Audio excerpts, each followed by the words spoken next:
মই quick comment এটা লম জিয়াউৰ ৰহমান অসম জাতীয় পৰিষদৰ বিশেষ কবলগীয়া হয়তো নাই কিন্তু তথাপিও যিদৰে চৰকাৰে গোটেই বিষয়টো যোগ বিয়োগ পূৰণ হৰণ কৰি এটা বেলেগ ধৰণৰ এটা ৰূপ দিব বিচাৰিছে বা মৃগেন খৰণীয়া এতিয়া এক প্ৰকাৰৰ সুপাৰ হিৰোত পৰিণত হৈছে বুলি ক'ব লাগিব 6 বছৰে যি পলাতক অৱস্থাত আছিল আপুনি কি মন্তব্য কৰিব নাই কবলগীয়া আছে কাৰণ ৰাইজৰ মনত বহুত প্ৰশ্ন আৰু সেইবোৰ আমাৰ জৰিয়তে এইটো ৰাজহুৱা মঞ্চত উপস্থাপন হয়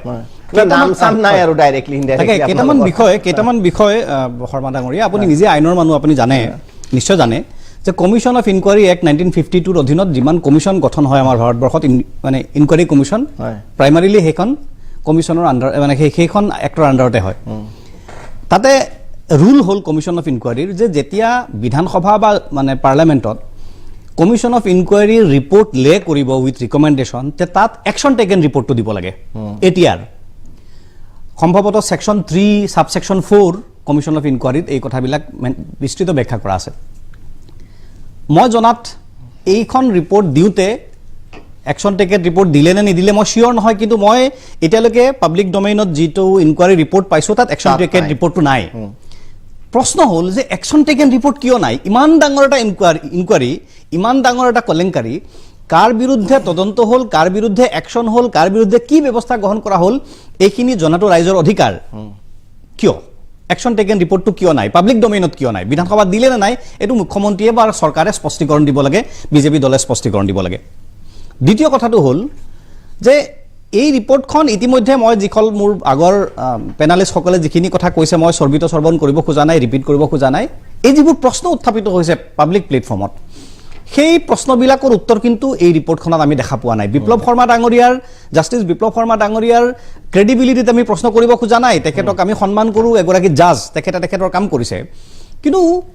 সামহাও এই ৰিটায়াৰ্ড জাজগৰাকীক চৰকাৰে বা এই গোটেই মানে গোটেই ইনকুৱাৰীটোক চৰকাৰে মুখ্যমন্ত্ৰী ডাঙৰীয়াই তেওঁলোকে ইনফ্লুৱেঞ্চ কৰিছিল নেকি বা কৰাৰ কিবা প্ৰচেষ্টা কৰিছিল নেকি এই কথাটো স্পষ্ট হোৱা নাই কাৰণ পাব্লিক ডোমেইনত যিবোৰ কথা আলোচনা হৈ আছে তাৰ পৰা কিন্তু তেনেকুৱা এটা সন্দেহ হয় উদাহৰণ যে হিমন্ত বিশ্ব শৰ্মা ডাঙৰীয়া প্ৰথম যিটো প্ৰশ্ন আজি অখিল গগৈ ডাঙৰীয়াকে আৰম্ভ কৰি বহুত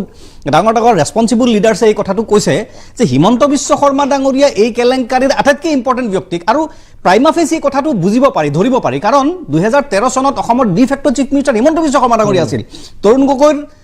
তৰুণ গগৈৰ পিছতেই যাৰ স্থান বিধানসভাত মানে অসম মন্ত্ৰীসভাত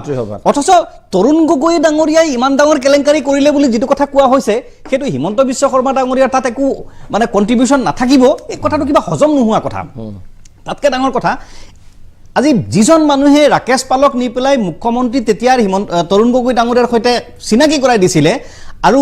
ৰাকেশ পালক এপিএছচিৰ চেয়াৰমেন পাতিব লাগে বুলি প্ৰেছাৰ দিয়েছিলে সেই মানুহজন গৌতম ৰয় আজি তেওঁ বিজেপিত আছে তেওঁৰ কোনো কণ্ট্ৰিবিউশ্যনৰ কথা কিন্তু এই গোটেই ৰিপৰ্টত আজিলৈকে নাহিল তাতকৈ ডাঙৰ কথা বিজেপিৰ সেই সময়ত 2000 মানে আগৰ প্ৰাক্তন বিধায়ক গুৰুজ্যোতি দাস মঙলদৈৰ তেখেতৰ পৰিয়ালৰ 9জন মানুহে এপিএছচিত চাকৰি পোৱা বুলি আমি জানিছিলো আৰু তাৰে 8জন নে 9জন তাৰে 4জন নে 5জন এৰেষ্ট হৈছিলে সেইসকলৰ বিষয়ে কিন্তু এই লিষ্টখনত মানে এই আমাৰ ইনকুৱাৰী ৰিপৰ্টখনত বিস্তৃত আমি একো বিচাৰি পোৱা নাই গতিকে এনেকুৱা কিছুমান বিষয় এই যে মানে 13 চনৰ 73 গৰাকী আৰু 14 চনৰ 21 গৰাকী তেওঁলোকৰ বিৰুদ্ধে একশ্যন ল'বলৈ কোৱা হৈছে তেওঁলোকক বৰখাস্ত কৰিবলৈ ৰিকমেণ্ডেশ্যন দিছে তেওঁলোকক বৰখাস্ত কৰা হ'ল নে নহ'ল আৰু এটা ইম্পৰ্টেণ্ট কথা আপোনাক মই কওঁ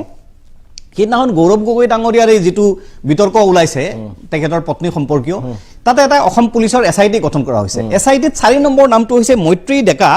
তেখেত 2013 চনৰ মই যিটো জানিছোঁ 2013 চনৰ এপিএছচিৰ এই সময়ৰ এগৰাকী মানে হেৰি এপিএছ আৰু আমি যিটো পাব্লিক ডোমেইনৰ পৰা গম পাইছোঁ যে মানে বিপ্লৱ শৰ্মা কমিশনে মৈত্ৰী ডেকাৰ চাকৰি বৰখাস্ত কৰিবৰ কাৰণে পৰামৰ্শ দিছে যাৰ চাকৰি বৰখাস্ত কৰিবৰ কাৰণে এই কমিশনে পৰামৰ্শ দিছে তেওঁকো আকৌ মুখ্যমন্ত্ৰী মহোদয়ৰ হিমন্ত বিশ্ব শৰ্মা ডাঙৰীয়াৰ গৃহ বিভাগে আৰু অসম পুলিচে গৌৰৱ গগৈৰ এগেইনষ্টত ইনকুৱাৰী কৰিবৰ কাৰণে কণ্ট্ৰাডিক্টৰী গোটেই কথাবিলাক চাওক আমি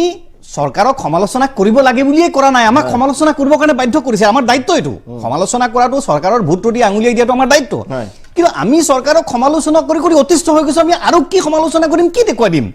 মানে ইমান নিম্নতম পৰ্যায়ৰে যিটো আমাৰ কংগ্ৰেছৰ মুখপাত্ৰগৰাকীয়ে ক'লে যে ইমান নিম্নতম পৰ্যায়লৈকে গুচি গৈছে চৰকাৰী কাম কাজবিলাক যে প্ৰতিটো কাম বিভ্ৰান্তিকৰ প্ৰতিটো কাম সন্দেহজনক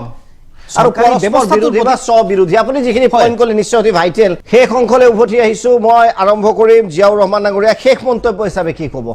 অসমৰ মাননীয় মুখ্যমন্ত্ৰীয়ে অলপতে এটা বৰ তাৎপৰ্যপূৰ্ণ কথা কৈছে তেওঁ কৈছে যে মই ছিংগাপুৰ বা বিদেশত গৈ গম পালোঁ যে বিদেশৰ মানুহ অসমলৈ আহিব নোখোজে মানে পৰ্যটকসকল কাৰণ অসমৰ বিৰাট বদনাম বিদেশী ৰাজ্যবিলাকত যে অসমৰ ল' এণ্ড অৰ্ডাৰ বেয়া এতিয়া আমাৰ এডভান্টেজ আছে আমাৰ ছদিনৰ পিছত হ'ব এডভান্টেজ আছে ইমান ডাঙৰ এটা কাৰ্যসূচী অসমলৈ বিদেশৰ প্ৰব্ৰজক আহিব অসমলৈ বিদেশৰ ইনভেষ্টৰ আহিব বিদেশৰ যিসকল ইনভেষ্টৰ তেওঁলোকে অকল ল' এণ্ড অৰ্ডাৰটো নাচায় পলিটিকেল চিটুৱেশ্যনটো চায় হিমন্ত বিশ্ব শৰ্মা ডাঙৰীয়াই অসমৰ ৰাজনৈতিক অৱস্থাটোক যি কৰি থৈছে আৰু যিবোৰ কৰি আছে এতিয়া